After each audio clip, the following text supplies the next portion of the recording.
जय हिंद, वंदे मातरम, भारत माता की जय। राष्ट्रवाद की बात प्रहार के साथ आप सभी का हार्दिक स्वागत है। दोस्तों, एक तरफ जहां विपक्ष ये कहते घूम रहा था कि अब की बार तो मोदी कमज़ोर हो गए क्योंकि 240 सीटें आई बीजेपी की, तो विपक्ष को लगा कि अब अगर ये बैसाखी की सरकार है तो मोदी सरकार अपने मन मुताबिक देश हित के कोई भी बिल नहीं ला पाएगी, जो क्रिटिकल बिल हैं। मगर ये दूरदृष्टि मोदी की है। अब मोदी को पता है कि अगर मेरे रहते जो रुके हुए अटके हुए काम हैं, ऐसे इम्पोर्टेंट बिल अगर नहीं आ पाए तो शायद उनको आने में और भी 20-25 साल लग सकते हैं, क्योंकि ऐसी सरकार फिर से आ पाना ये दूर की दृष्टि है। जैसे एक बार मोदी जी, अटल जी को बहुमत तो मिले नहीं, सत्ता आई 2 बार न 3 बार, मगर वो अपने मन के कोई भी काम देश हित के जो रुके अटके बिल हैं, जो खास तौर से देश के विकास के लिए, हिंदुओं की रक्षा के लिए, वो सारे बिल रह गए, अधूरे रह गए। उनके सपने अधूरे रह गए, तो उनके सपनों को पूरा कर रहे मोदी जी। तो पहले उन्होंने वक्त संशोधन बिल 2024 लोकसभा में पेश किया। सारी विपक्षी पार्टियां उसके विरोध में खड़ी हुई। बोले तो मुस्लिमों का जो वक्फ की ज़मीन है उसको कब्जा कर अडानी को देने की नीति है, मगर उसको क्या पास करा के जेपीसी में भेज दिया, और अब उसकी अध्यक्षता कर रहे जगदम्बिका पाल, जो कि अगले बिल में, अगले सेशन में आने की पूर्ण संभावना है, क्योंकि अधिकतर काम पूरे हो गए हैं। तो वैसा ही एक और important bill, one nation one election, ये देश के लिए कितना हितकारी है, ये हम आप लोगों को बताना चाहते हैं कि हर 1 महीने 1.5 महीने पे आचार संहिता लागू होती है चुनाव के चक्कर में। देश अपना हर साल इलेक्शन मोड में रहता है, और जब आचार संहिता लगती है तो उसमें काम बाधित हो जाते हैं। सरकारें अपने मन मुताबिक काम नहीं कर सकती, जनहित की योजनाएं लागू नहीं करा सकती, और सारे जनहित के काम उसमें ठप पड़ जाते हैं। तो ये समझो ड्रीम प्रोजेक्ट है उनकी, मोदी जी की एक महत्वाकांक्षी प्रोजेक्ट है कि वन नेशन वन इलेक्शन, पूरे देश का चुनाव एक साथ हो, मतलब विधानसभा और लोकसभा का चुनाव एक साथ हो, और पालिकाओं का और निचली चुनाव 1 महीने बाद हो। ऐसी नीति बनाने के लिए मोदी जी ने एक कमेटी बनाई पूर्व राष्ट्रपति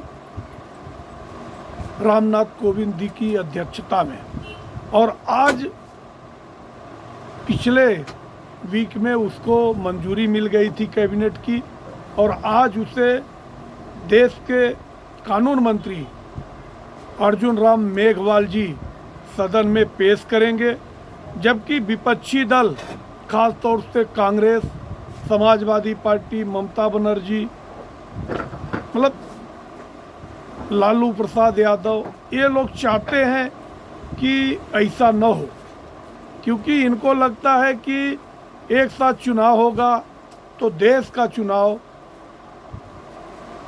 राष्ट्रीय मुद्दों पे लड़ा जाएगा, और राष्ट्रीय मुद्दे पे चुनाव होगा तो फिर उसमें क्षेत्रीय छत्रपों का नुकसान होगा।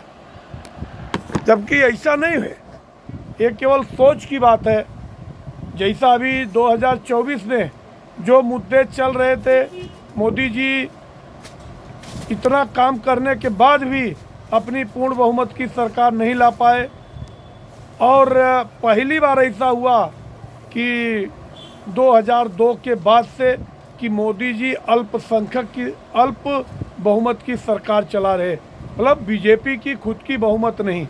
जैसा वो 3 बार विधानसभा चुनाव लड़े तो तीनों बार उनको बम्पर मेजॉरिटी मिली और 2 बार लोकसभा में भी उनको थम्पिंग मेजॉरिटी मिली। मतलब वो अपने मन मुताबिक काम करने में सक्षम थे। मगर अब तो जैसा मोदी जी ने कहा था, जो कहूँगा वो तो करूँगा और जो नहीं कहूँगा वो पहले करूँगा। ऐसे में अब ये दिख रहा है कि जो महत्वाकांक्षी योजना उनकी है आज वो लोकसभा में विमर्श के लिए रखी जाएगी। और ऐसा उम्मीद भी लगाया जा रहा है कि इसे भी पारित करा के बाद में जेपीसी में भेजा जाएगा। और मोदी जी भी चाहते हैं कि सारी पार्टियां इस पे विधिवत वाद विवाद संवाद करें, इसमें कोई त्रुटि न हो। अगर लागू होता है तो देश का बहुत बड़ा खर्च बचेगा और जो जनता पे एक्स्ट्रा बर्डन पड़ रहा है लाखों करोड़ रुपए का, वो ज़रूर कम होगा। और कारोबारियों के लिए भी ये अच्छा होगा, क्योंकि बार बार चुनाव में जाना कारोबारियों का भी कारोबार ठप होता है, देश की व्यवस्था बिगड़ती है और इसमें नाजायज पैसे भी खर्च होते हैं और अधिकारी भी उसमें काम नहीं कर पाते हैं। तो ये हमारी ये सभी पार्टियों से अपील है कि सर्वसम्मति से इस बिल को भी वैसा ही पारित किया जाए जैसा कि वर्षों से अटका हुआ महिला विधेयक, महिला आरक्षण बिल, जो कि बहुत सरकारों ने कोशिश की, अटल बिहारी वाजपेयी ने भी कोशिश किया, देवगौड़ा ने भी कोशिश किया, इंद्र कुमार गुजराल ने भी किया, कांग्रेस पार्टी भी मतलब घड़ियाली आंसू बहाए, मगर चाह के भी वो बिल पारित नहीं हो पाया। मगर एक ऐसा माहौल में मोदी जी ने वो लाया कि उस समय बहुमत तो बीजेपी की थी नहीं, एनडीए और सहयोगी दलों ने जो बीजेपी के साथ नहीं थे उन लोगों के सहयोग से आधी आबादी महिलाओं को 33% रिजर्वेशन लोकसभा से राज्यसभा से पारित होकर, हाँ, इच्छा शक्ति थी जो कि एक स्पेशल सेशन 5 दिन का बुलाकर, जब स्पेशल सेशन बुलाया गया था कि देश में लोगों की धड़कनें रुक गई थी, क्या मालूम कौन सा बड़ा फैसला मोदी जी करने वाले हैं। मगर अंत में हाँ, ये ऐसा फैसला हुआ कि महिलाओं को उनका 75 साल के बाद हक मिला, जो कि उनको आज़ादी के तुरंत बाद मिल जाना चाहिए था, क्योंकि ये आधी आबादी है, बिना महिलाओं के पुरुषों का भी संरक्षण नहीं हो सकता। तो नारी तू नारायणी, इस मंत्र से मोदी जी ने नारियों को सम्मान दिया। वैसा ही एक देश एक चुनाव अगर ये लागू होता है तो एक बहुत बड़ी क्रांति होगी और बहुत बड़ा डिसीजन होगा। तो मैं सभी पार्टियों से यही अपील करूंगा कि सर्वसम्मति से ये बिल पारित कराया जाए और लोगों के हित के लिए आगे बढ़ें। आप लोगों की क्या राय है, कमेंट सेक्शन में आके अपने विचार रखें। हमारे चैनल को सब्सक्राइब करें। जय हिंद, वंदे मातरम, भारत माता की जय।